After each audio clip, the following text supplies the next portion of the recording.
մսեղեն, թե այդ նույն կենթանու լյարդը, իսկ լյարդը, որովհետև այն կրկնակի, եռակի եւ անգամ քառակի անգամ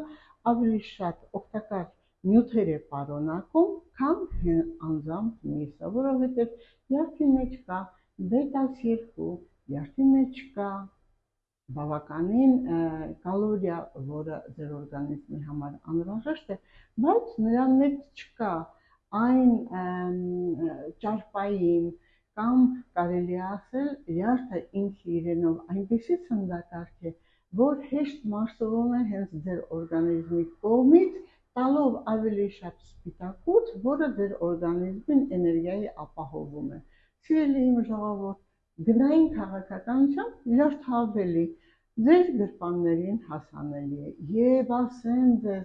սնունդը օգտագործեք որպես դեղորայք, ինչու՞ չէ, եթե լյարդը այն ավելի օգտակար առողջարար է, ինչու՞ չօգտագործել գոնե շաբաթը մեկ անգամ լյարդ, գոնե մեկ անգամ շաբաթը ձուկ, որը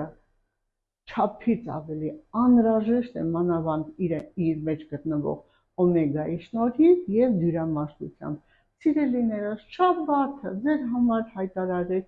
կամ մսի օր, կամ կենթանական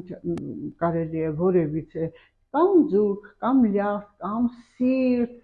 առանձին օրգանները օգտագործելով ձեր օրգանիզմը ավելի առողջացնում եք, էլ չեմ ասում, որ անպայման պետք է ընդունել այն բանջարեղենի հետ, չէ՞ որ եթե բանջարեղեն եք օգտագործում, նրա մեջ գտնվող մանրաթելերը ձեր օրգանիզմից հեռացնում եւ խթանում են եւ նաեւ վիտամիններով հարստացնում են ձեր օրգանիզմը։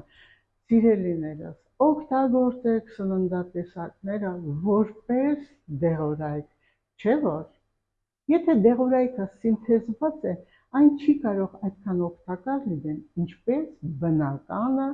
տնականը եւ առողջարարը։ Սիրելիներս, հետևեք ձեր առողջությանը, չէ՞ որ